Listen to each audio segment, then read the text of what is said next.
cut meneke pustaka Jamus Klimasada jebul diwenehke Kresna palsu. Wah, Pandhawa kapitunan sinuwun.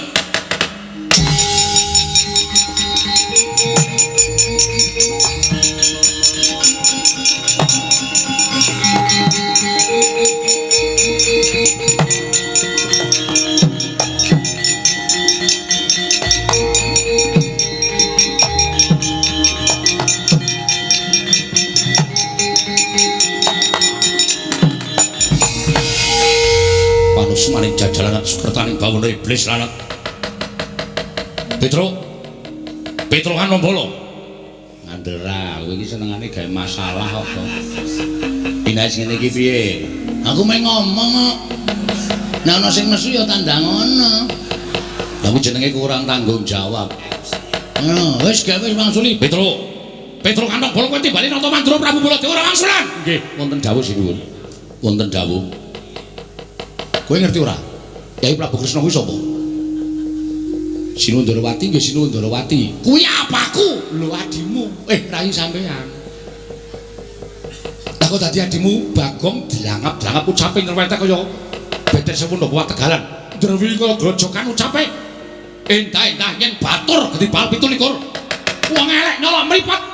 Mung kere mula ucape ora nganggo dipetung. Apa ucape iki nglarani marang penggali Kyai Prabu Ndarawati apa ora? Kuwi kudune Bagong ngerti. Wong gerang tuwa darani dunungke. Dadi kula lho, Bagong lho. Muni piye kuwi, Tru? Muni piye kuwi? Kowe dunekke wong tuwa dadak didunungke. Terus kowe ora wangsulan. Sing dunek-unekke dudu aku kok. Aku apamu? Kowe adikku. Kudune kowe mbelani aku, kowe goblok kowe. Wis dibelani kaya ngene kok adine dunek-unekke meneng wae. Sing tau nekke Sinuwun Ndarawati. Nek kakangne tenan iki kaya ngono kuwi lho, Prabu Baladewa. Adine dunekke Baladewane nesu. Aku dunekke wong kere, wong gedhi bal, wong tuwa dadak didunungke. Kowe kakangku asli kok meneng wae iki. Kakang model piye kowe?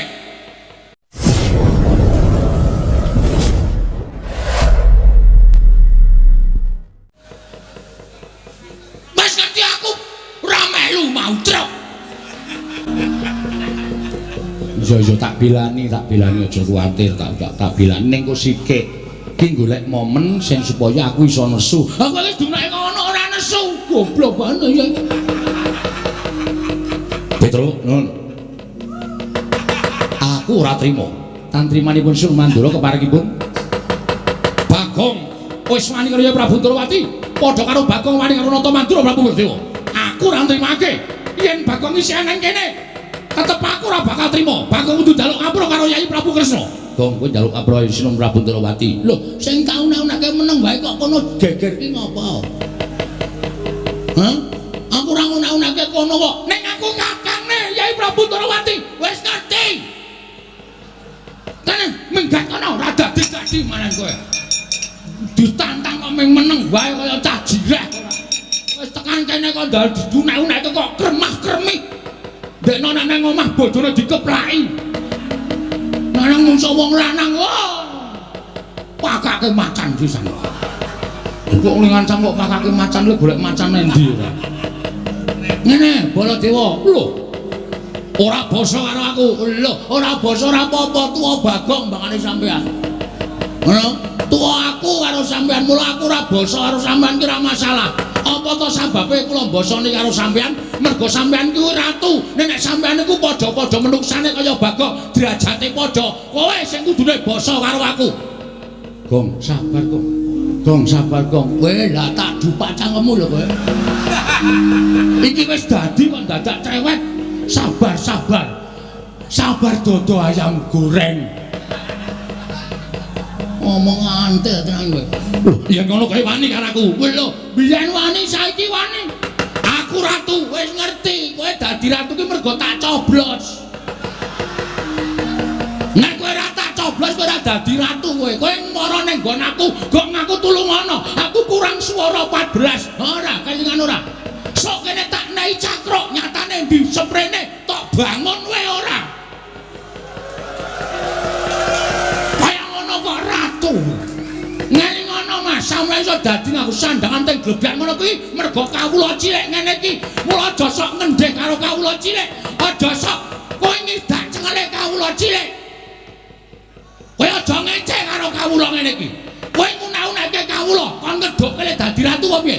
Aku nglumpukke wong ngedhokke kowe ora ana trung kedheping tetra glindeng saka kursimu kowe. Aku malah tratapan, Gong. Aja ngono kuwi le. Gong, kok kandhane ngayal iki wis ngawul. Oh, sorry ya. Sorry ya saking mangkele kaya penyakit. Kowe bali. Nun, kowe bali. Kula bali purun ning bareng karo Pandhawa 5 mundi Pustaka Jamus miang jimat kelima sada. Nek ora bareng karo Pustaka Jamus kelima sada karo Pandhawa, taunana windanana Bagong ndak akan mungkin pulang ke rumah. Kagak mesu kok omongane campur baur. Ora bakal bali. Lho, ya ngono kae wani karo Baladewa. Lho. Kula niku mboten ajeng wani karo sampean. Sampean niku nalendra, wajibe kula ajeni. Ning nuwun sewu nggih, Mas. Teng tanah Jawa niku wis ditulis karo para pinter, ditulis karo para pinisepuh, diserat karo para kiai, diserat karo ulah agama. Nek kepengin diajeni ngajenono. Nek kepengin disembah nyembah. Nek kepengin di tata kramani ya tata krama karo sak pepadane. Ning nuwun sewu, sampean wau ngajeni kula no. Sampean wau tata krama kalih kula napa? Monggo nek didelok umure tuwa Bagong, sampean ngunekke kula gedhi bal 17 wong elek kalau mripat mung kere. Mas, sandangan iku sesuk ora diukur karo sing gawe urip. Bondo donya sampean iku sesuk ora diukur karo sing gawe urip, sing diukur men kelakuan sing apik. Derajat pangkat ki ora dadi ukuran ning ngarepe sing Maha Kuwasa. Ngono dipeng-pengke. Sing dadi ukuran iku kelakuan apik. Arep Bagong rupane kaya ngene, mung nganggo sarung, mung nganggo kathok suwek.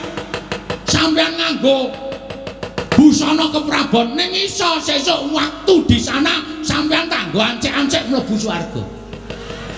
Sampeyan sing tak ndlepke ning neraka.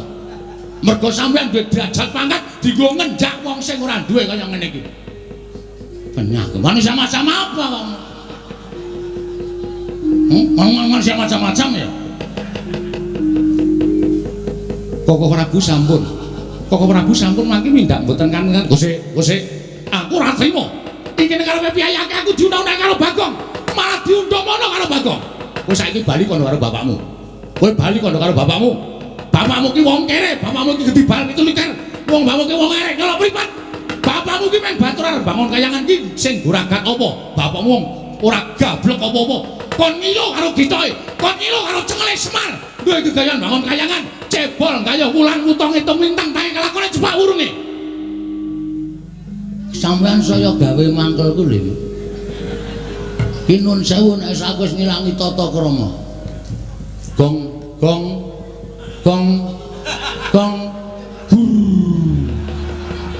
tamut ndasmu lho, Tru.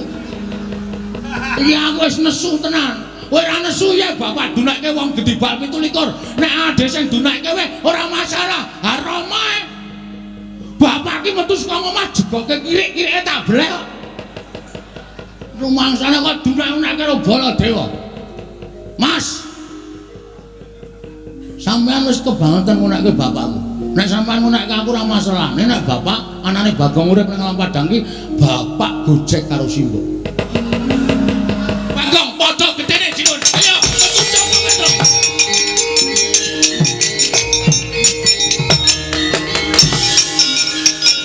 anu sare cakaran cetane bawa.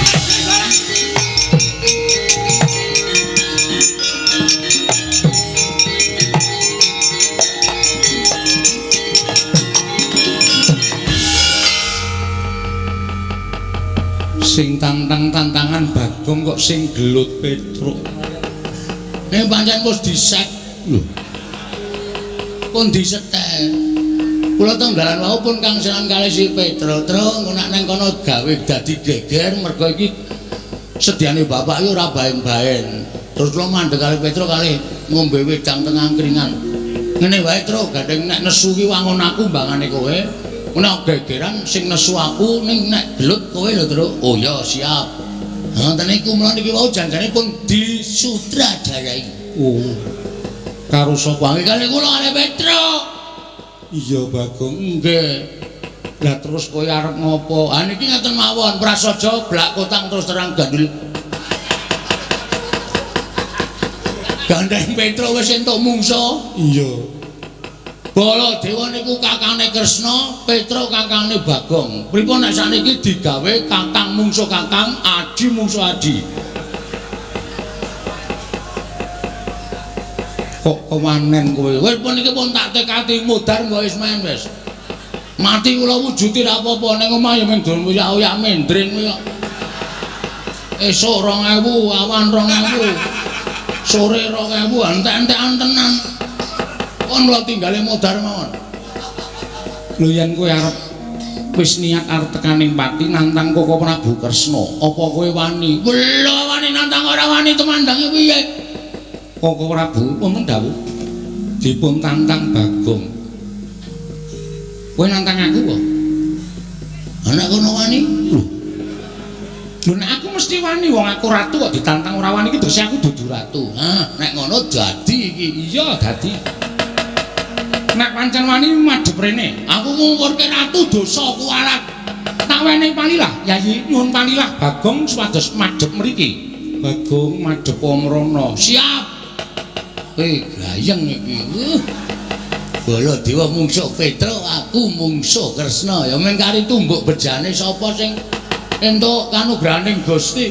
Bengi iki nang kelurahan Hargamulya Kresna kalah karo Bagong. Wah, ngendiri tak pasangi pamflet. Kresna KO ronde ketiga. Edan kowe. Ora edan serius iki. Wong arep gelut kok dadak guyu barang edan kowe. Ora dadi gelut nek carane ngono. Iya, iya. Wani tenan karo sing tak wedeni apamu? Wah, Bagong ya cetan. Meneng ora kowe? Oh, bolok anto, Werkudara to. Wah, ngapunten Den, ngapunten. Oh, edan karo bendarane. Niki ajeng gelut. Aja wani karo Kresna. Pun to sampean ngono mawon. Werkudara meneng aja men melu tak jajali Bagong. Semangkean temen. Men. Ya semangkean. Lho, aku semangkean apa? Nilai pustaka Jamus Lima Sada. Arep tak nggo tumbal. Ayo. Apa pancen negaramu ke Taman Pageblok apa piye? Lho, negaraku Taman Pageblok. Buktine apa? Buktine kena dibuktekake nang negara Ndarawati. Oke, ayo rono. Lho, aku lagi tekan kene sawetara. Kok dadak kembali? Aku kesel Bagong. Nah, iki ketone arep ngapusi. Ketone arep ngapusi. Wis ngene wae. Kowe karepmu piye? Ngene wae. Kowe karepmu piye? Lho. Nek kowe mau nantang karo aku tak ladeni piye? Oke, ora masalah. Aku ya ora wedi karo kowe. Iya. Ayo, pancen kowe duwe kadedayan ketokno. Oh, aku ora tau duwe kadedayan. Aku ki kadedayanku ping buruk. Pokoke wani ngono wae. Aku duwe pusaka. Oh, enggak ora wedi aku. Tiban senjata cakra mati kowe. Wit. Kok nganggo cakra barang? Wong janjine ora nganggo pusaka kok. Lho, duwe pusaka ora digunakake iki kepiye? Tak tibani Jata Cakra kowe mati. Kowe sadurunge nibake Jata Cakra, kowe tak tubruk.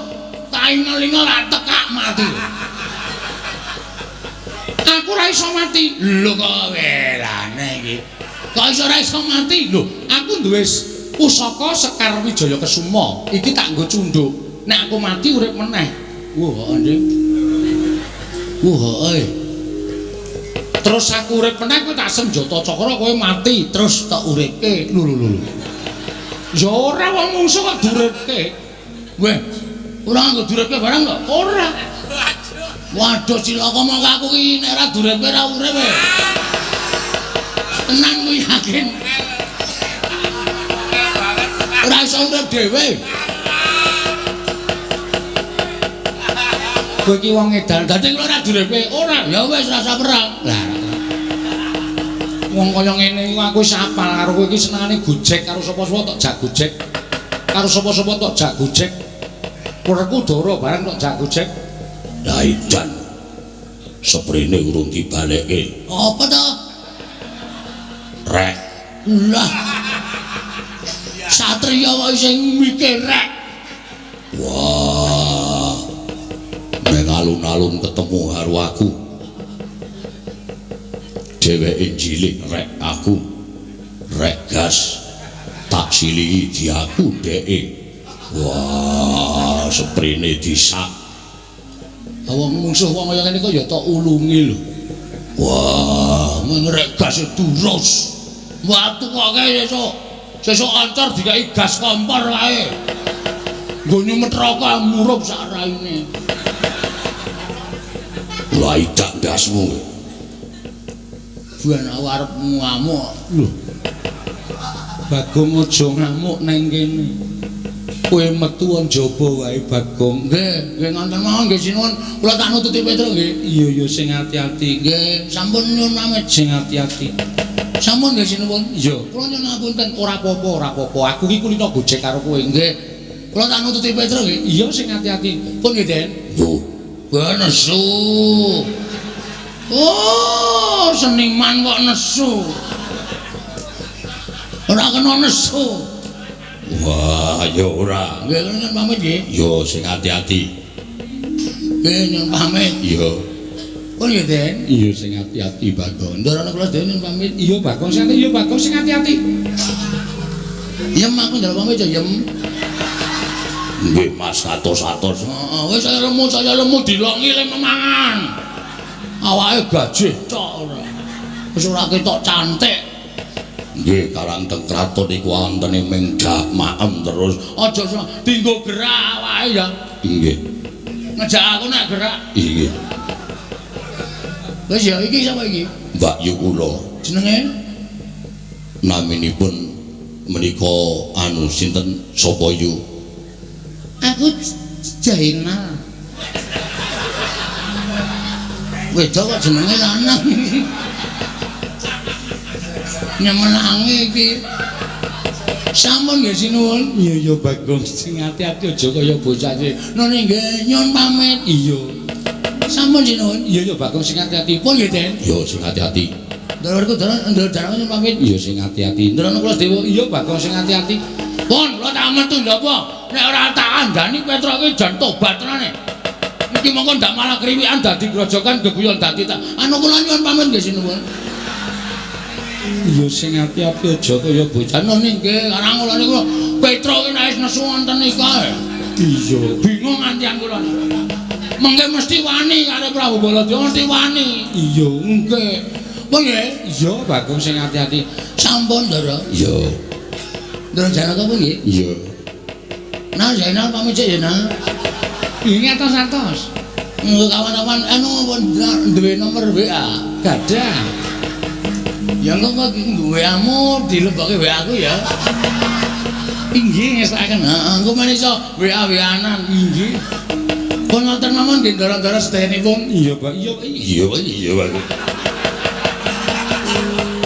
Kula nyuwun pamit madal pasilan. Bareng. iya sing ati-ati. Aja kaya bocah cilik nggih. Ana ora tak elekke. Nyemelangi tenan nek Petro niku. Ora jane kowe iki bola-bali arep ngopo? Wah, wis do ora tanggap. Wis pomat pamit kaya mesa dinengke wae. Mbaya ngulungi pira 10 apa pira. Bocah edan njaluk dhuwit to. Jawa niku wonten niku. Pomat pamit wirawiri niku men disangoni. Dene ora duwe perasaan ya kebangetan. Nalindra lenggah siniwaka ora ngesak dhuwit. Waduh. Sinondrawati, Aku ya ora nggawa. Aku ki nitik kreta mau tekan kene. walah. Branwi. Alah ro ngomong iki mau. Edan kulit-kulit banget ya. Dara Sesuk neng Karang Kadempel tak paringi aja neng kene. waduh semayane. Yang enggak 15 ora. Sing wingi dereng diwangsulke. Alah aku aku ya ning ngapura ya. Karena aku kulino ya, aku paling kendel nek ora nyaur. Cah glereng padake. Pun ngaten mawon nyuwun pamit nggih. Iya sing Pun nggih. iya. Pun nggih. Iya. Ora ngono ndak. Waduh, ngapa meneh? Dompet kula tiba. Lho, dompetmu tiba nggih. Dompet kula dawa kaya dompete canem lho. Lho, lek ngesak nang ndi teng mburi? Tibane nang ndi? Ah mesti teng mriki teng mriki kok. Isine apa? Werna-werna. Sertifikat BPKB, STNB. Kabeh tiba kabeh. Ana duwite ora? Ana cah cukup e. Pira? Manut. Lho. Ku ngarep njaluk kok duit kok manut. Pun ndak. Pun nggih. Kowe pangkatmu apa kowe? Kula tumenggung. Tumenggung sapa? Ya tumenggung negari Ngamarta, tumenggung enggal. Oh. Dengke ndedet 200 ora? Lho. Gajah iki lho. Ana asline. Lho, disuwun ampun. Oh, iki ta. Ah pecat kowe, ngerti aku ora? Iki Lurah Bagong. Abdi kinasih Ngamarta iki aku. Prabu-prabu kae ratu-ratu kae do manut karo kowe 200 kali aku. Oh nggih. Le nyaur Njaluk Kresna. oh inggih ngestaken dawuh. Kae Werkudara apa member kae? Ning jaba njaluki dhuwit wong sing kon nyaur aku. Wah, Bagong pancen bocah. Ana kawan sing dugal warisan. Yayi, kula paring dawuh, kula nyuwun pamit barengipun. Madal pasilan kula badhe menggak kamurkanipun Koko Prabu Mandura, kula sumanggaken paduka Kanjeng Koko Prabu Ndarawati.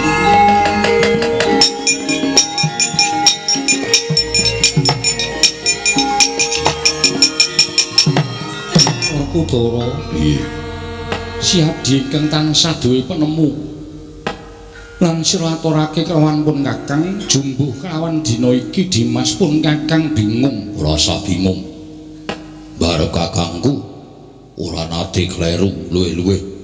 Nggono bakal nemtokake sapa sing bakal mbok paringi pustaka Jamus Klimasada. Lambarono manembah marang panguwasaning Gusti. Dasar iki wanci bedhug. Munggah ing sanggar pelanggatan manembau ing wanci bedhug. Sawise kuwi ngucapno asmaning Gusti marambah makaping-kaping nganti wening pikirmu. Kang mangkono bakal ora kleru nggonmu nemtokake sapa kang bakal nampa pustaka Jamus Klimasada. Dimas kadangipun Kakang, nadan sira Yayi kuwi agal gruwal-gruwal nanging tansah nduweni penemu ingkang limpat. Kaya wektu dina iki Yayi pun Kakang ngaturake panuwun Arjuna wonten maring adhawu. Tatanen para kawula aja nganti kesempyok ing aradang kamurkaning Koko Prabu Mandura padene Petruk niki ngestaken dawuh. Semono uga Werkudara Ya ngestokke dawuh. kaya wis purna gati ning pananggilan pun Kakang kundur ngedaton bubarna kang padha gantung sebo. Kaya wis ora ana dawuh maneh Yayi Bratasena. Purna gati ning pananggilan. Sanutasa kundur ngedaton jeluk saking dampar kentara kinapit gambaran gading kadhiraken sanggan Prunggan Cedi manggung ketanggung Joko Palororo ing sami ngambil upacaraning keprabun. Kawis tinggal saking Mandura tindak nyosri Naranata. Lamun katinon saking Mandrawa kaya gumebyar busananing Sri Naranata wau. Gong Ayo mulih le. ya iki kandhane ya aja mulih kok. Oh sik to. Ayo bali ning Karang Kadempel. Maksudnya Aku mau ngetutke Ndara Bayadewa tantang-tantangan. Wah ning dalan padu lho. Jejer iki padu. mlaku jajar iki padu rame banget. Oh, sampean ora gelem bali. Kula ora bakal bali. Lho Petruk nek kowe ngono wani karo Baladewa sing kula wedeni apa sampean? Teng pundi bapane moneter kadeten. Ayo. Kowe apa aku sing tekaning mati bladak. Aku mlaku ngulon, dhek mlaku ngetan. Terus Tak tonton saka kadohan iki Ndara Baladewa ngawe anak-anak Pandhawa. ngawe apa anak-anak Pandhawa? Anak-anak Pandhawa do diawe Ndara Antarja, Ndara Gatotkaca, Ndara Antasena. Aku kuwatir, Gong. Ndara Baladewa mengko mbok menawa ngendikake dandang dikandhake kuntul, kuntul dikandhake dandang. Tegese piye? Tegese lelakon sing saknyatane digawe karo Ndara Baladewa men Petruk ketok salah. Oh ngono. Heeh. Nah terus nek Petruk salah, Petruk mesti bakal dirangket karo putra-putra Pandhawa. Mula api ayo bali. Lapor karo bapak, wadul karo bapak nek awak dhewe ora entuk gawe. Sik, Truk. Nek kowe bali, terus kowe matur karo bapak apa perkara iki rampung? Aku tak takon karo kowe. Hah? Perkara iki selesai, rampung. Mestine rampung wong aku matur bapak nek ora iso mboyong para Pandhawa. Tumrap kowe rampung, ning tumrap bapak ora rampung. Mergo bapak atine gelo, bapak atine lara. Kongkon anak-anak sing ditresnani, kongkon anak-anak sing dipercaya ora iso ngrampungi gawe. Mongko wong gawe gelo ati ning bapak iki sok nek mati ning neraka diloloi wesi panas cangkeme. Kowe iki sing ngomong sapa? Aku ngono.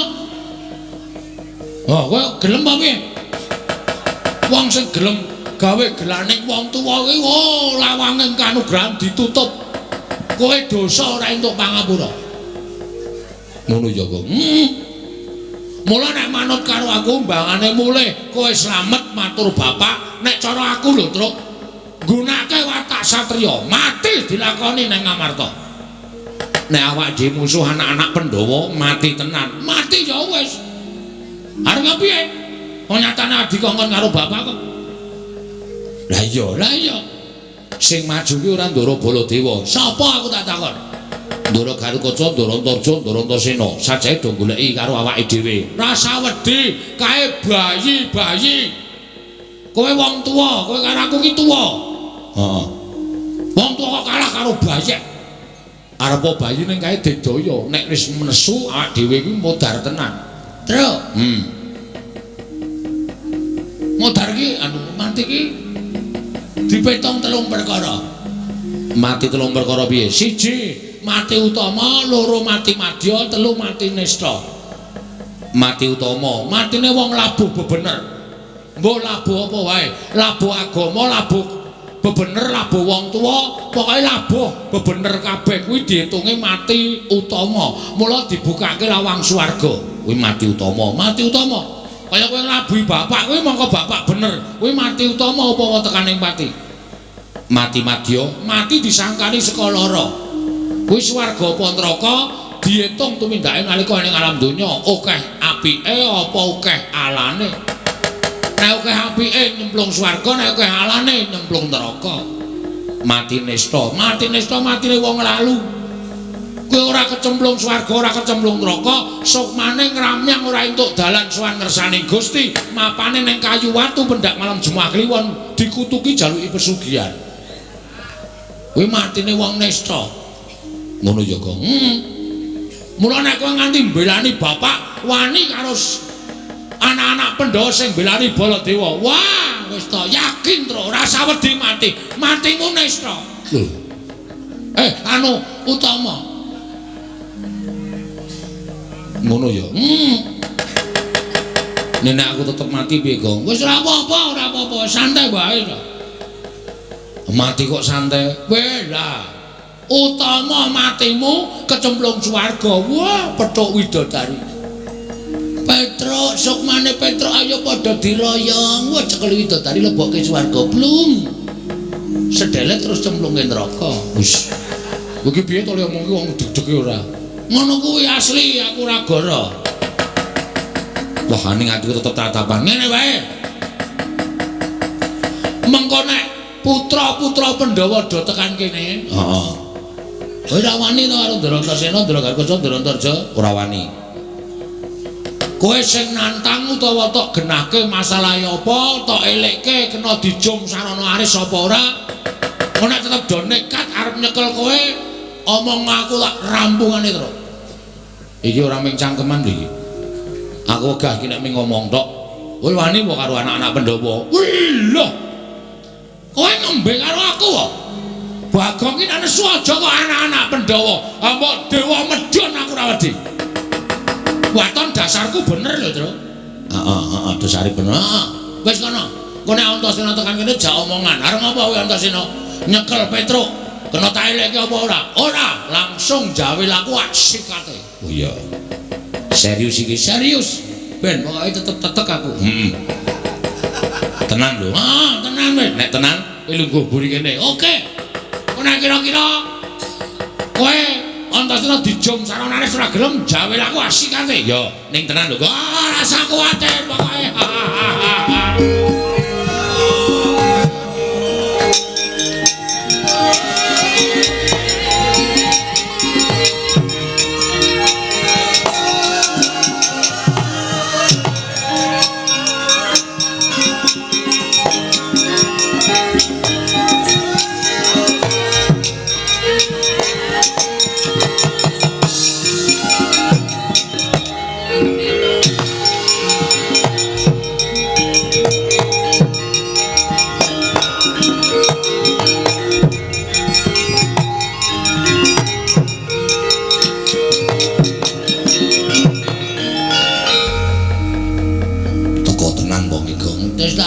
Takoni rasa kuwatir.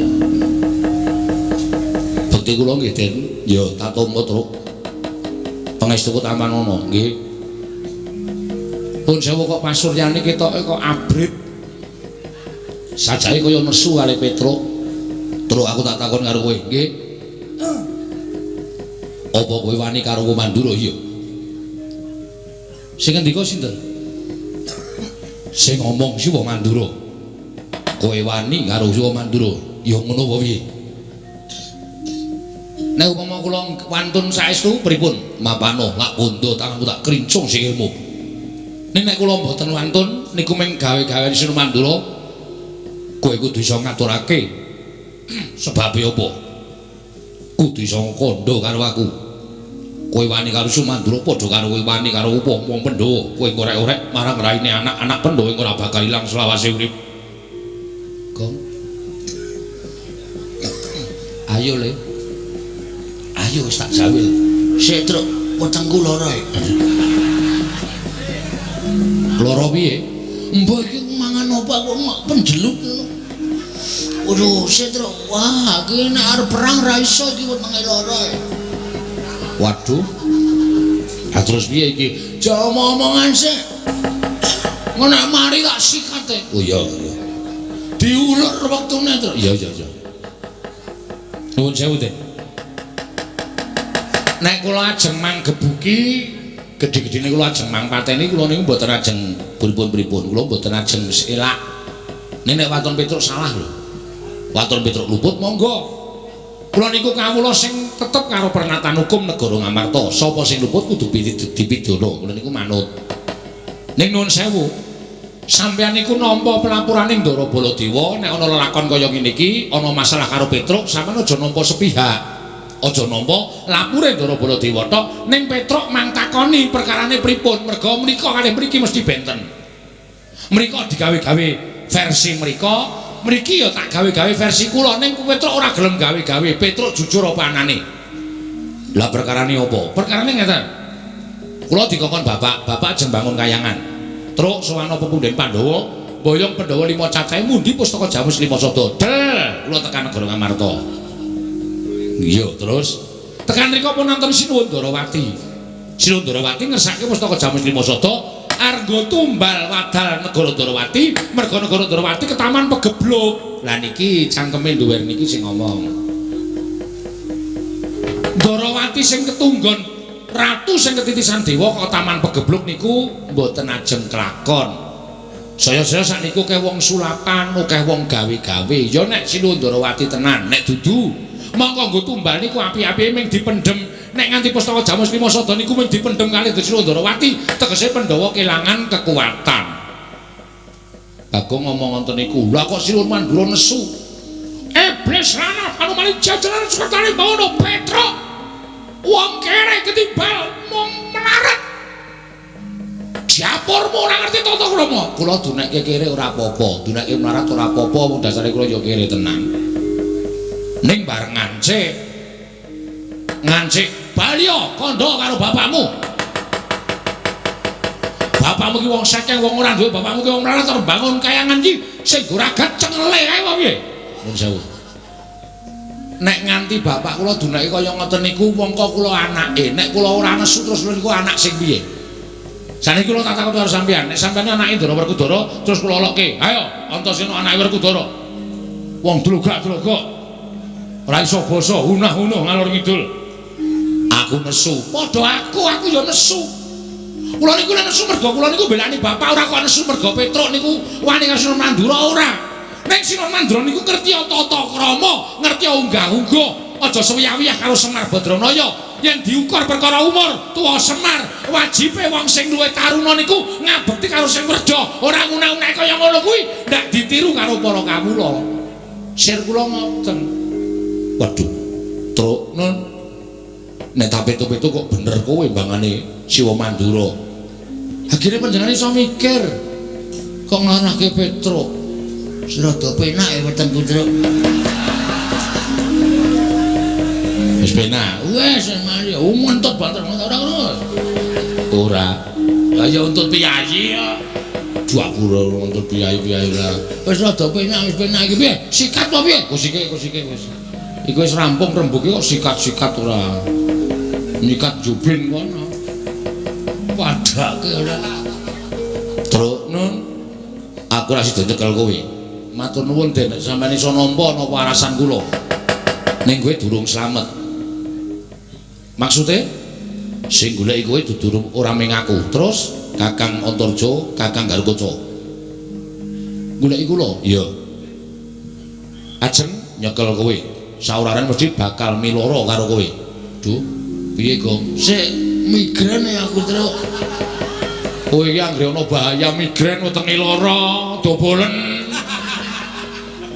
anggere muni tentrem kok waras aku kan listrik ngono kuwi sistemku sistemku ora nyengit wis pokoke ditanggung wong loro ora usah wedi nek aku wering karo kowe ya Truk mulih pripun nek kowe dikapak-kapake Kakang Garukaca aja males lho aku kula ora entuk males pripun nek kowe lara tak tambani nek mati tak uripke ngangge napa aku duwe banyu sumut iki digdaya iki ampuh iki nek tak peres metu banyune iso nggo nambani wong lara nggo nguripke wong mati nggih dadi Kakang Garukaca tekan kene kowe arep dipiloro kowe manut wae utawa kowe gawe sandiwara supaya Kakang Garukaca wedi karo kowe oh nggih siap ketratase kowe diantem yen nganti kowe lara tak tambani upama dipotol sirahmu aku sing nguripe karo kowe oke wis ngono ya wah leleng iki aku wis ngono wae aku tak ambles bumi sik sampeyan ambles bumi niku terus kula ngundang piye kula ora ngerti napa-napa sik terus tak nampani spret ya Bagong ora senengane kok ya kowe ndak mesok nggih ngoten mawon wis ngono wae aku tak ambles bumi ya nggih santos ya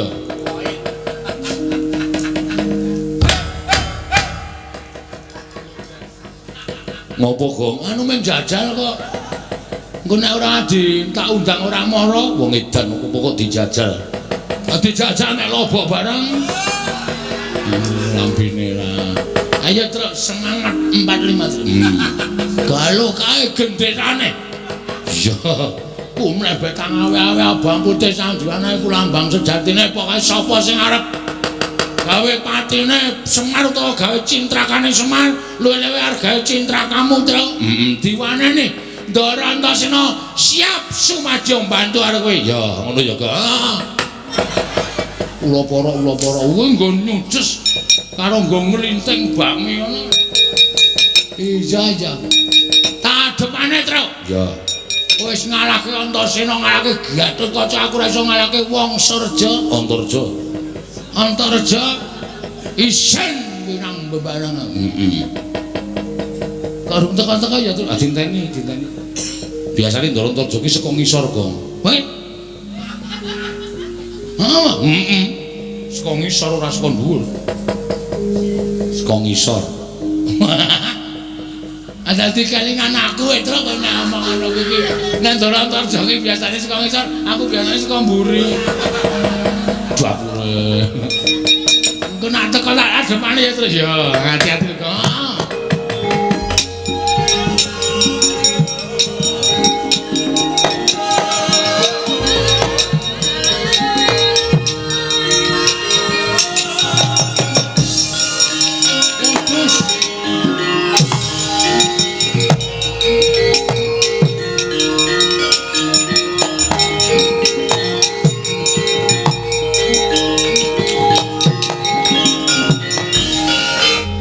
Ndara Antarja? Iya, iki Bagong. Nggih, iya. Duh, gugup aku wisan. Ana napa kok dadi sampean kok mrepeki anu napa jenenge iku napa jumeneng napa? Ketemu kalih kilu. Aduh. Kula Aku tak takon karo kowe. mang takon ning ampun angel-angel nggih. Iya. Engko ndak bijine elek. Iya, iya. Petruk nendi? Nun, Petruk nendi? oh, sama madosi Petruk to? Iya. Truk, goleki kowe kok. Ngene ya, Le. Piye? Maksudku aku ngaso kowe takon ngalake Antarja. Nek Antarja goleki.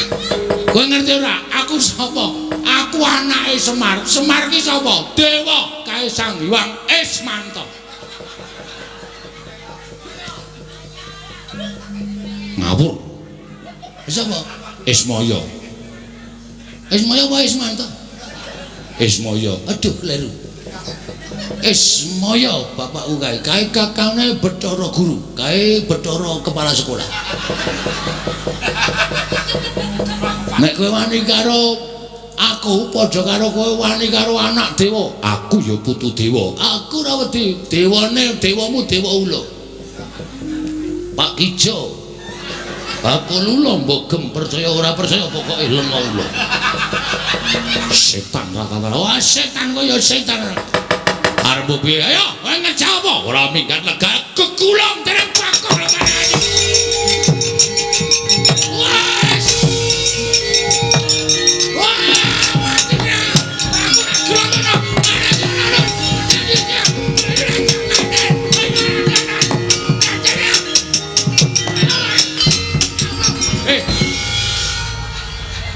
Bagi ngopo?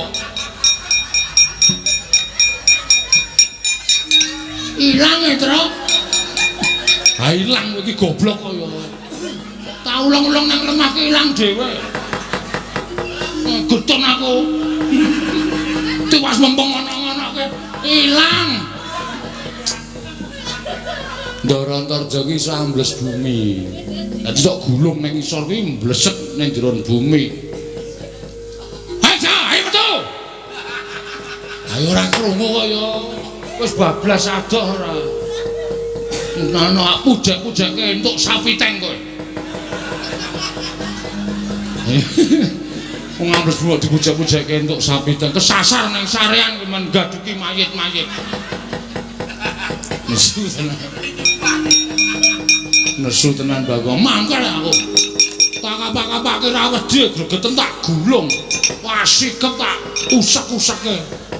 Untung dheweke ora nyembur. Tak bingkem cangkeme. Aku mesti nek arep nyembur tak bingkem ora metu tak bingkem kok. Tak plenek. Ah iya. Aku nomor kowe jane males lho kok. Ayo ora ngono, Tro. Kancane meng kowe. Kayak iki berat. Iya apa? Kancane meng kowe. Ah iya. Kuwi lah Gong. Apa ana? Kayak sapa joget-joget kae. Wah, wong nanggap dadilan ngono kok. Udu. Sing dito kae lho. Oh, Patih Mandura. Sapa? Praoto. Prauto ora. Karena nyanyi niki kaya seger. Praguta. Pragoto itu kan kene aja dikasih hati terus. Ya. Nek kira-kira ngelabrak awake dhewe diotosi wong loro. Oke. Kae dudu bendarane awake dhewe. Patih Mandura katoke dosane pepundhane. Ya.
Aduh, aku wiwit didhawuhi dening Sinuwun Prabu Mandura.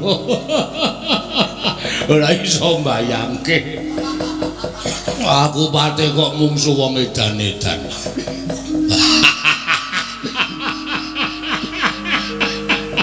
Oh, Petro, aku lek arep gelut karo kowe piye nek weruh rupamu aku guyu terus. Irung kok kaya sosis. Oh, hei. Utrule bodong. Dledek medun. Kaya dilinting munggah. Oh. Wah. Sing mburi kae malah marahi lara wetek aku. Cangkem kok kaya jogangan. Oh.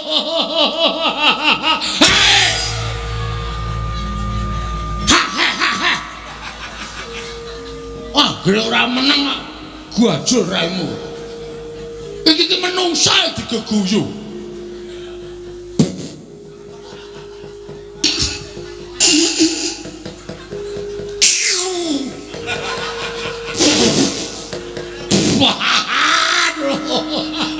Bagonge nesu. Aku digetak. Abape kaya bathang.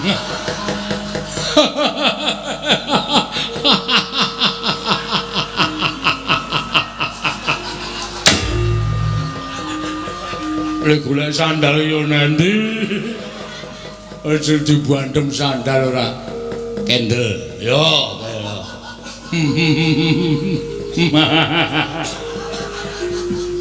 Sampeyan mriki ajeng napa?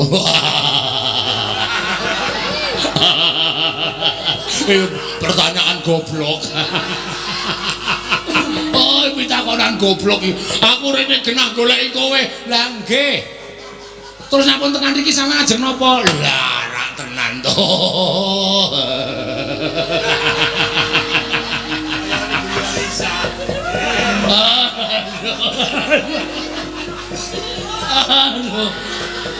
Nyekel kowe.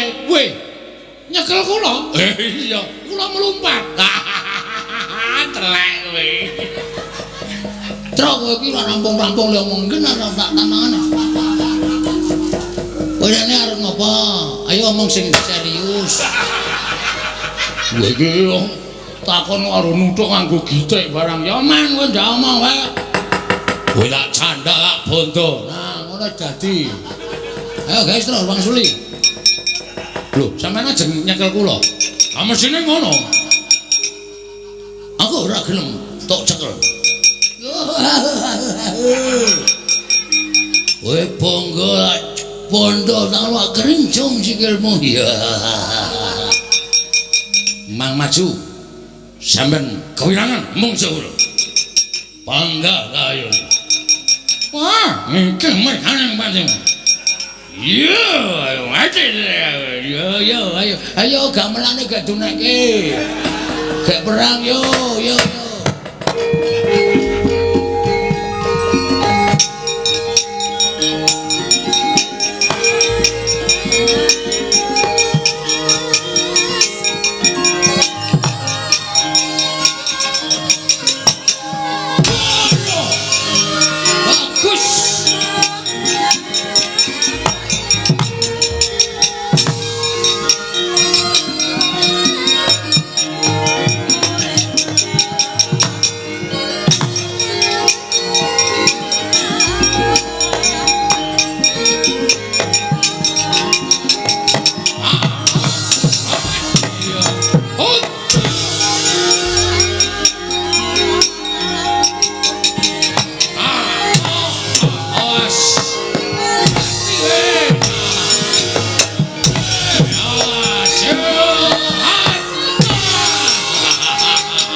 Kok iso mlayu, Gong? Ngojek e.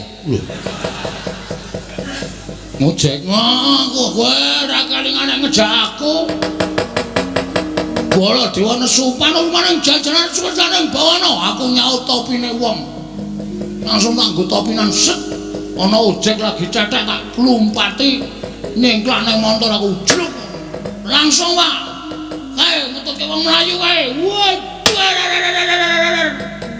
Banter Pak jebul aku mentor ning Yamaha 75. Wow. Suarane banter ra jaman-jaman mlakune ming 20. Diselip Baladewa nesu. Yamaha 75 iki diselip Prabu Baladara Melayu. Wah, blas lalan luar biasa.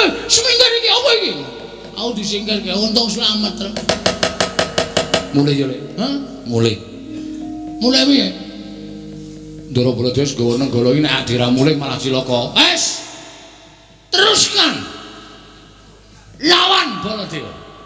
Aku mati, Gong. Alhamdulillah. Lah antil dasmu lho kowe. Kakang nikmati malah alhamdulillah ora.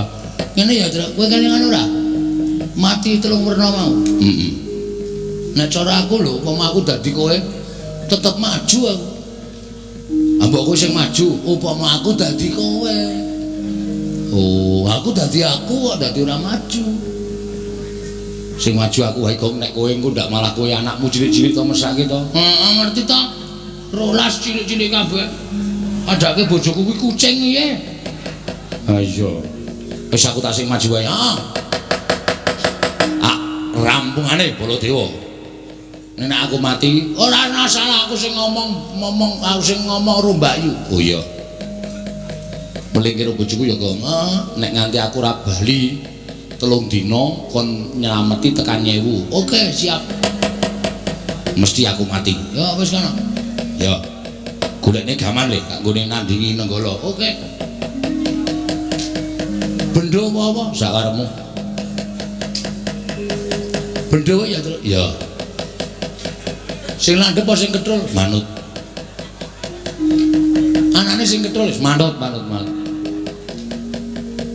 Lagi nggo nyambut gawe, Tru. Linggis ya? Ya. Sing untir apa sing biasa? Sing untir ya kena sing biasa ya kena ora ana iki. Ya. Nah, wis. Kowe mulya le, mulya mlayu sing banter ndak katut dosane. Heeh, terus kowe aku tak mungsuh Prabu Baladewa. Pokoke bapak arep tak toyi tenan. Nek bapak nganti ora kelakon bangun kayangan aku melu pirang bebarang. Ayo. Amok Sramata jemete mati. Padha. Prabu Baladewa aja sumungah-sumungan ayo. Iki Petro kantong bolong, iki bendhaku legane atiku. Hati-hati ya, Tru.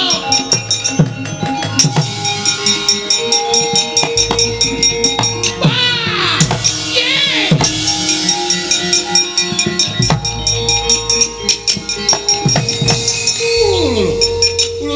Iki tanrani. Wah, Petro wani karo Baladewa. Wis ket mau wani rasa dadak domongke. Wah, edan. Lho iki nggo apa iki? Ayo, iki Kyai Bendro. Iki Nenggala, wis ora urusan iki Bendho. Iki tamake Gunung Jugruk Segarasat. Iki tau nggo nyolong gori ping 3 ra konangan.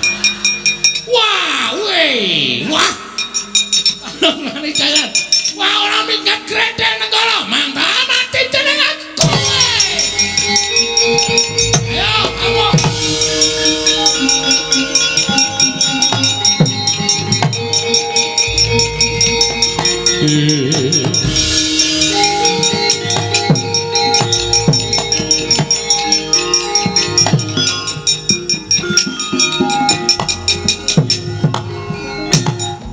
Yayaji sewu-sewu kalepatanipun ingkang Raka Tadah Wadana ngantos radi randhat anggen kula amenggak kamurkanipun Koko Prabu Mandura bekasan Petro kantong bolong kenging Kyai Nenggala kendhang kapracundhang kuntal kaprapal kula nyuwun pangapunten. Nggih, Yai kula nyuwun pangapunten. Sajaipun Petro pancen niat tetangi dhateng kamur kamipun ing Raka ing Mandura. Bekasan kula boten saged ngampah mubal babaling kanepson. Kula ngasta Kyai Nenggala Petro ketaman Nenggala kendhang kapracundhang kuntal kaprapal. Sepinten kalepatanipun ing Raka kula nyuwun Tadah Wadana, Yai. Koko Prabu Mestinipun boten mekaten lampahan ingkang kedah kelampas jernyatanipun Petruk menika tasih pana kawan paduka piyambak. Menawi mangke ngantos kawanguran dening Kyai Semar Badranaya menapa boten sakmangke wonten tetembungan kriwikan dadi grojogan geguyon dadi tangisan. Menawi ngantos Kyai Semar boten narimakaken Petruk sakmenika mapan wonten ing pundi sampun dumugining pejah menapa tasih gesak Yayi. Samangke wonten margi ing badhe kula aturaken Koko Prabu badhe paring dawuh menapa. Krana Koko Prabu Mandura ingkang ngendhangaken lan Petruk kanthong bolong mila dinten samangke kula ingkang sagah ngupadi wonten pundi jenengipun Petruk namung kemawon kula nyuwun sumados pustaka Jamus Lima Sada kaparingna dhateng kula. Mangke menawi negari Ndarawati sampun kelenggan pustaka Jamus Myang Jimat Lima Sada menawi pagebluk tumama wonten negari Ndarawati menika sampun padhang tumunten kula ngunduraken pusaka dhateng Paduka Yayi Aji lan kula ingkang badhe ngupaya wonten pundi jenengipun Petruk. Koko Prabu wonten dawuh menapa menika saestu lair trusing batin menawi ngantos Dara mugi tetela kalendhanipun ingkang ngrayi ing neraka Ndarawati. Menawi kula mekaten kula namung kantun nderek menawi sampun lair batos anggen paduka paring dawuh ingkang mekaten Koko Prabu kula mboten badhe awel pustaka Jamus Lima Sada badhe kula caosaken dhateng paduka Kanjeng Koko Prabu. Nanging menawi mangke sampun padhang lelampahan negari Ndarawati tumunten kula suwun ngunduraken pustaka Jamus Lima Sada sinambi ngupaya wonten pundi jenengipun Petruk. Koko Prabu inggih ngestaken dawuh. Nanging ngaten tumuli kaparingna lan kula nyuwun pamit wangsul dhateng negari Ndarawati. Monggo Koko Prabu kula aturi nampi. Koko Prabu kula nyuwun pamit Gose. Lah kok dadi aku pingganing Amarta iki piye?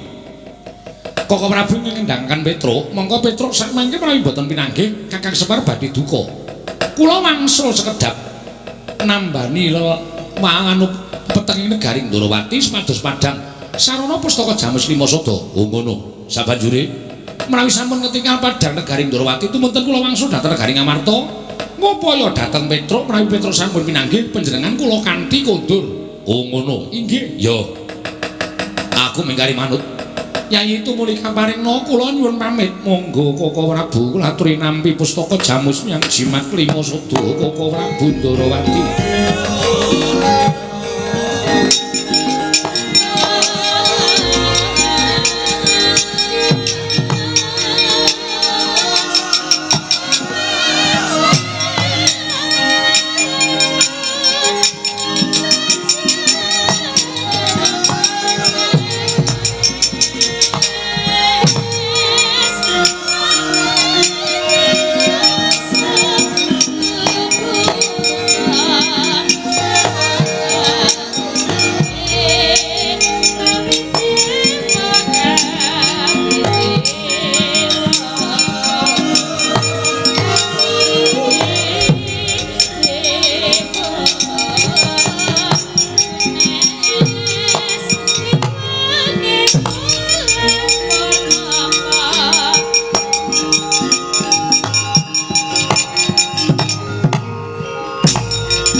Kresna sinayeng manglung mintonaken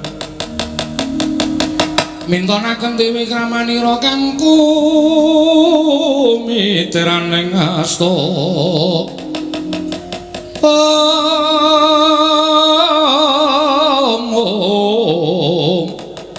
kang kumitiraning asta aneng asta. Setyaki wonten timbalan. Iki kok ora kaya adat sabene. Bab ing pundi Koko Prabu? Pendak-pendak pun Kakang Prapta negara Ngamarta mesti nampa panembrama ingkang banget gawe bombong penggali wong tuwa. Nanging langgeng bareng pun Kakang Prapta ning negara Ngamarta malah sajake ora kersa nyawang kelawan pun Kakang iki aneng apa? Yayaji wonten menapa? Werkudara eneng apa Dimas kadangipun Kakang Arjuna eneng apa Maragagi matura? Kok Prabu Mandura wonten menapa? Gusti to. Kowe aja gawe bingung. Lho, gawe bingung dos pundi? Lho. Iki mau lagi wae sira Yayi mentar saka negara Ngamarta. Malah siadi nalika semono ngampili kalawan pun Kakang Prapta negara Mandura pun Kakang minangka dadi saksi tama bakal atur ing siadi kene kunjuk marang Yayi Prabu Darmakusuma jare Ndarawati ketaman Pekbuluk. Bisane waluyane remono Temajati jati Temampulya yen to negara Ndarawati tinumbalan pustaka Jamus Limasada nyarengi sowane Petro Koko Prabu Ndarawati. Werkudara krungu to dudu caping Kresna nanging ature adimu panengah. Koko Prabu mireng menika sanes aturipun ingkang rayi nanging menika aturipun ingkang rayi pun Janaka. Lho Gusih iki dirembuk iki. Lah kok dadi Janaka ngandhake ento ingkang gawa pustaka Jamus Limasada kuwi dudu Kresna. Lah iki mau cetha banget sing gawa kuwi wujude Kyai Prabu Kresna. Nanging sanes menika. Lho udu iki piye? Lah yen ngono aku kapusan iki mau sing tak belani iki mau dudu Kresna sejati. Sanes kok Prabu. Kula semanggaken menika perkawis menika katingalipun enteng nanging sejatosipun awrat. Werkudara. Nggih. Dudu caping pun Kakang nang nyature adimu lanang. Pustaka Jamus Limasada diparingke dening wujuding Nata Ndarawati nanging dudu pun Kakang panjalmaning mungsuh ingkang bakal ngridu uriping para Pandhawa. Wah, edan.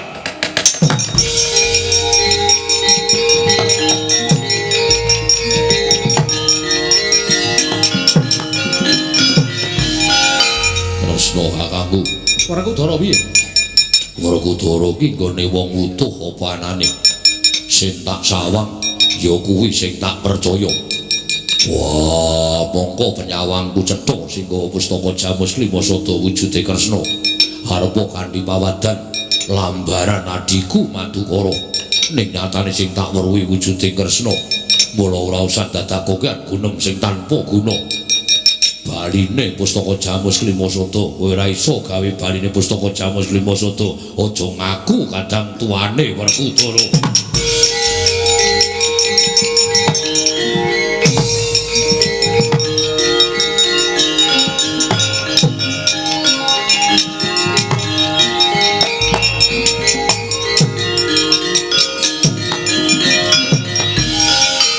Kresna, wonten maring adalu. Nadan sing tumindak dudu kowe, nanging wong semene akeh ingkang padha mapan negara Ngamarta padha prisa kabeh lan ngerti kabeh yen pun Kakang ki mbelani wujuding Nata Ndarawati. Mula kowe padha karo wis ngorak-orak marang pasuryaning Nata Mandura ora bakal ilang selawase urip. Kanthi pokal gawe mumbo piye carane kowe ora iso mbaleke pustaka Jamus Limasada. Aku ora sudi ngaku kadang karena karo kowe. Aku ora sotah tak anggap sedulur, mbok. Aku ora weruh kanane.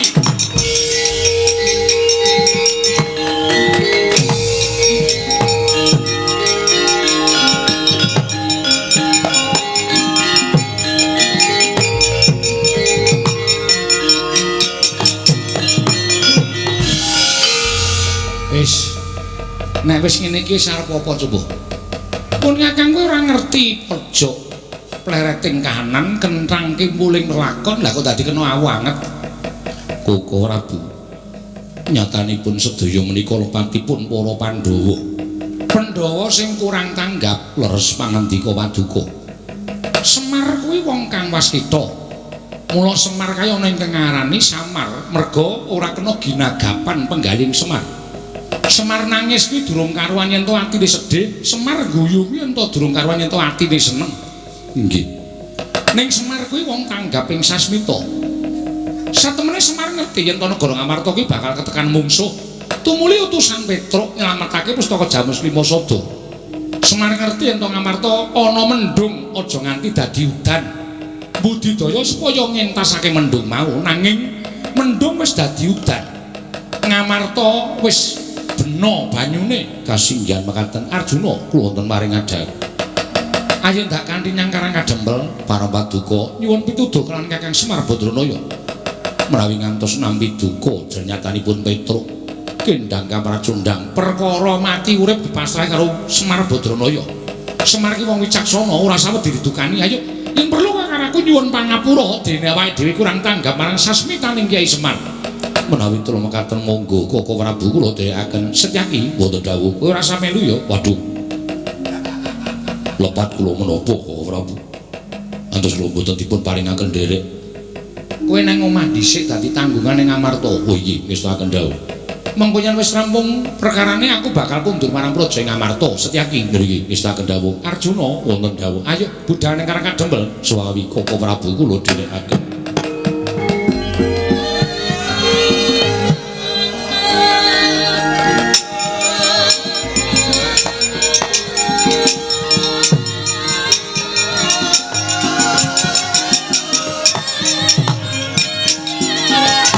Bilih nedya mbudi daya supados kula ngasembadan lenggah dampar negari Ngamarta. Buktinipun menapa? Ngger anakku Cah Bagus Dewaningrat wonten timbalan. Ngertiya apa ingkang ndak asta iki wujuding dluwang putih memplak ingkang tanpa tulis. Iki ngaran Pustaka Jamus Myang Jimat Kelima Sada. Apa ta kekuwataning Pustaka Jamus Kelima Sada iki panguripaning wong Pandhawa. Yen wong Pandhawa kelangan iki ateges bakal apes jurite. Yen bakal mateni para Pandhawa angel mijet wae ngranti suwe banyu sinaring. Mula nganti aku tak rewangi Membanata Ndrawati ingkang wigati bisa ya kuwi gawe srana supaya Pustaka Jamus Myang Jimat Lima Sada kuwi ning tanganing Penemban Dewa Kahana ya wong tuamu supaya ngrancakake gegayuhanmu nggon lenggah dampar keprabon ing Amarta nggir Dewaningrat. Bumi gunjang ganjing langit kelap-lapaton lerkin canging risang mawe gandrung mekaten Penemban ya pancen monggo wanadal menawi kula mekaten kula ngaturaken panuwun ingkang tanpa pepindhan ora usah dadak ngaturake panuwun iki bot-bote abot wong tuwa ingkang tresna kelawan anak saiki sirmu piye tak turuti nggih anakku Cah Bagus mate wonten dawuh kaselakna to ling rasaku pengin lenggah dampar keprabon negara ing Amarta budhana sangganing para wadyabala aja ning cicir nderek tindak ing sak bedhahe negara Amarta nggih suwawi kula dherekaken sinuwun.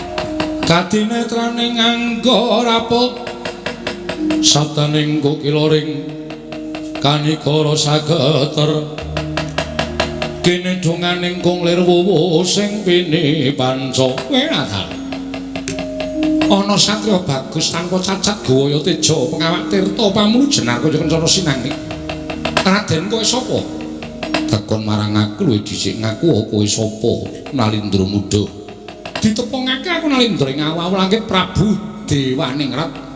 Prabu Dewaningrat iya. Takon marang aku Raden Janaka. Raden Janaka? Iya, dasar kepara nyata.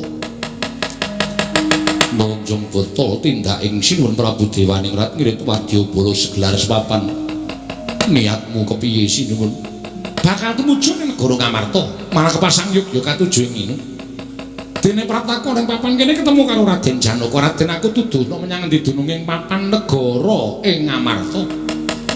Pandhawa bakal tak telokake aku bakal dadi ratu ning negara Ngamarta sabab keringkianing Pandhawa wis diasta dening Bapa Begawan Dewa Kahana ingkang sembada nyidra pusaka Pustaka Jamus Myang Jimat Kelima Sada.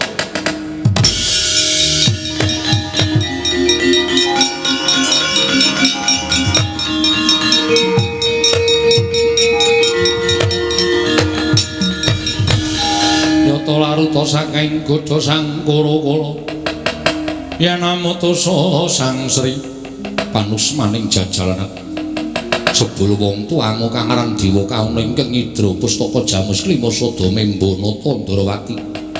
Dewaningrat lekna mripatmu gatena gobokmu. Iki panengah Pandhawa satring Madukara Raden Janaka. Aku peranganing Pandhawa. Wah, dalah sing idanemane macam keparep. Ngembane aku negara wit sing gedhe ora tak jujuk deleke nanging tak piprilipange. Kowe dhisik Pandhawa mboten gadhe kegiatan. Nyatanipun kula pinanggih kalian panengahing Pandhawa Raden Janaka. Biyuh biyuh. Kegiatanipun ngedapi-dapi dudu tandingmu semingkira tak tandang regane ati.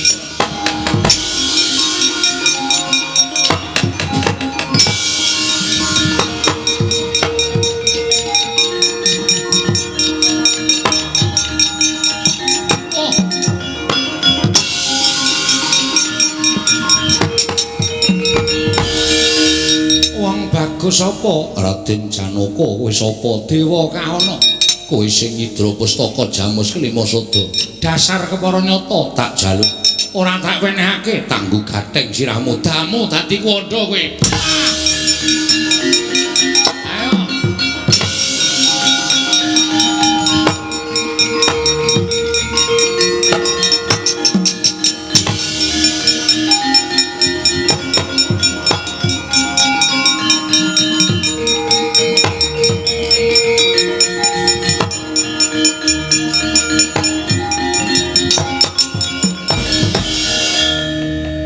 Janaka inggih. Bledhog mangampak-ampak lebur kasaputing angin lak kira kerai banteng karo macan. Lah kok tinumun Syadi Bandayuda kasinggihan Kaka Prabu. Lho, mungsuhmu sapa? Pandhita ing awawu langit nami Begawan Dewa Kauna. Kacarios menika ingkang nyidra pustaka Jamus Klima Sada. Kok Syadi ora mbudidaya ngrebut? Kaka Prabu kasektenipun ngedapi-dapi. Kasektening Dewa Kauna kasinggihan mekaten ora pati ndugamana kaya ngono sak taun-taune Janaka.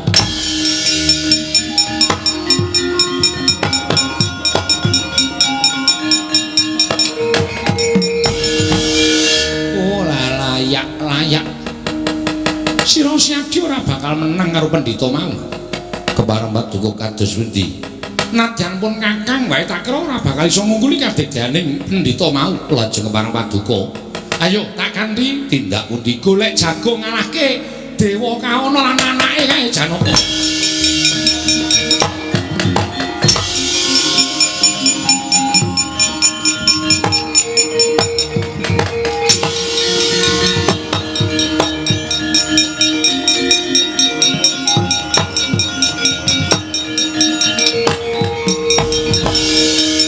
Ora ting pandam sumula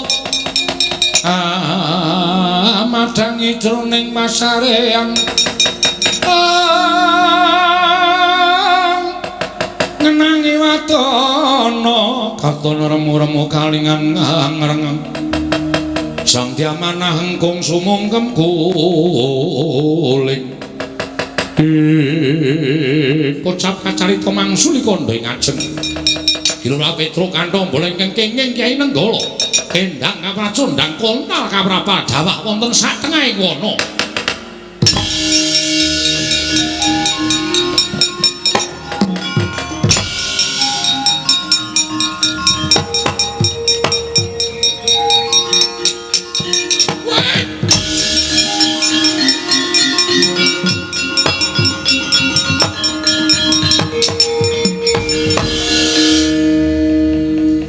Dadi aku isih urip ya. Monggo Kyai Nenggala iki jare pusaka ampuh.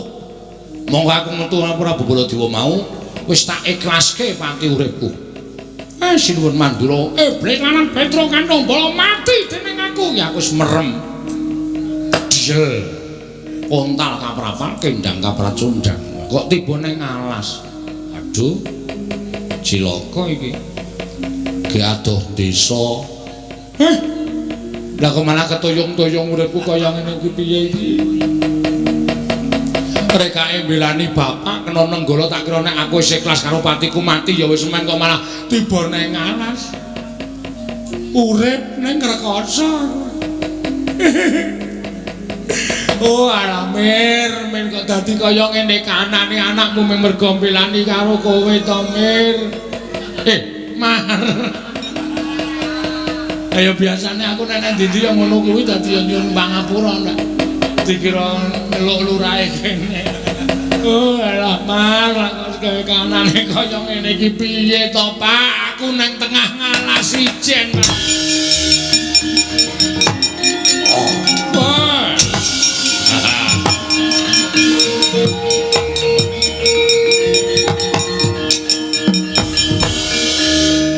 Ngandel ora ngalas ki papane kewan, papane jin.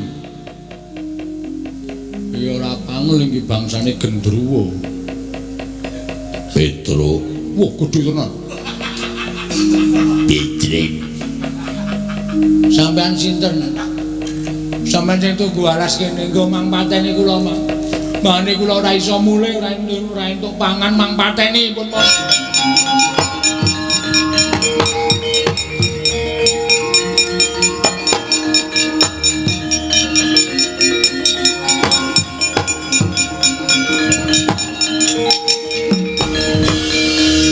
Janaka Wonten dawuh. nang tengah ngalas kok ana piyai sepuh.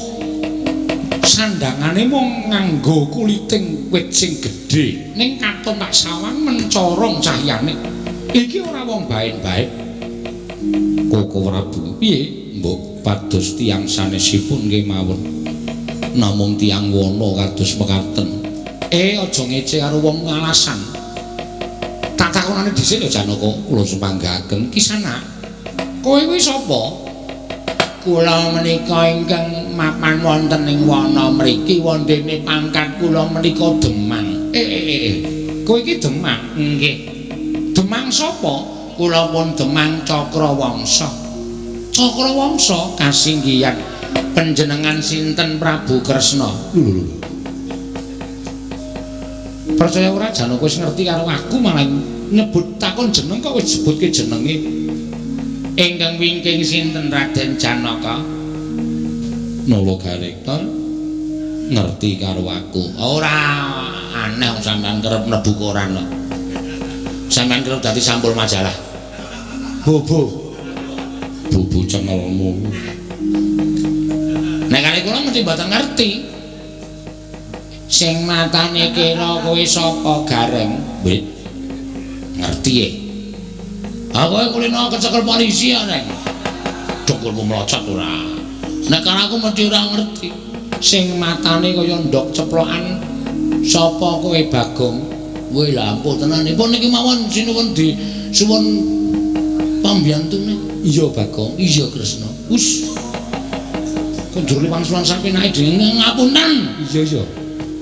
Kisana wonten dawuh Demang Cakrawangsa inggih wonten wigatos menapa? Aku kuwi lagi kerepotan. Sebabipun aku duwe mungsuh sing nyolong pusakaku. Mungsuhku jenenge Dewa Kahana. Yen kowe iso mateni mungsuhku Dewa Kahana, iso ngrebut pustaka Jamus Lima Sada, kowe njaluk apa tak turuti. Kula mboten nyuwun napa-napa, ning bakal tak paringi.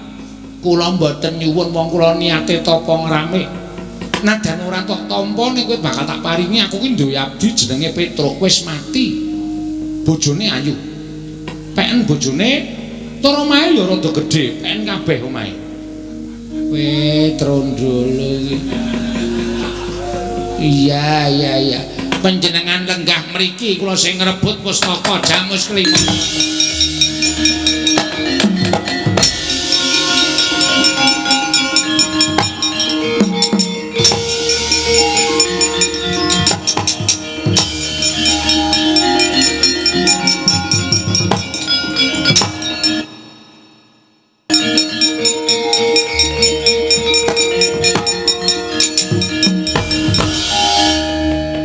Begawan Dewa Kahana kowe ngrebut pusaka sarwana alus.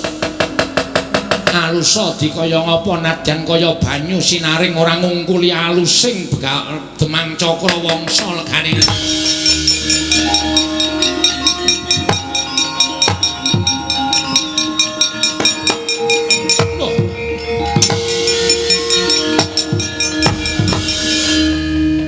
Anak Prabu Dewaningrat kok eneng kene, Premban.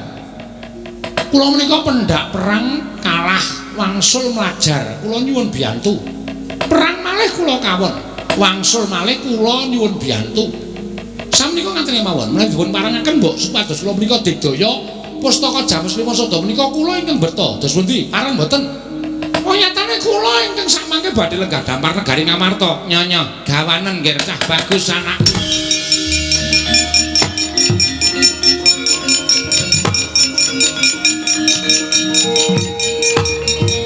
Jiwa kula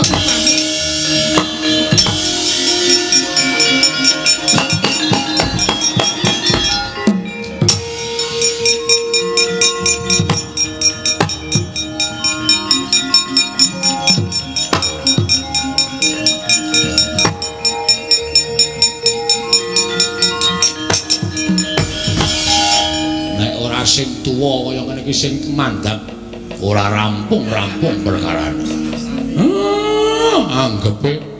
Anggepe tuwa ngene iki terus ra iso temandang to. Ning rantak-rantak akeh wadyabala saka Tunggul Malaya.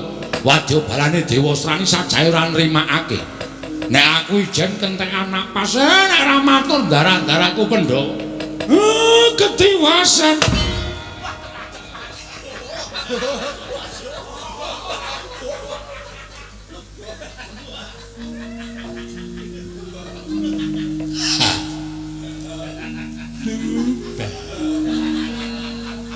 Aidan dipol duwekan mlaku ragu mripat ana apa Sampeyan kok malah pun tekan mriki?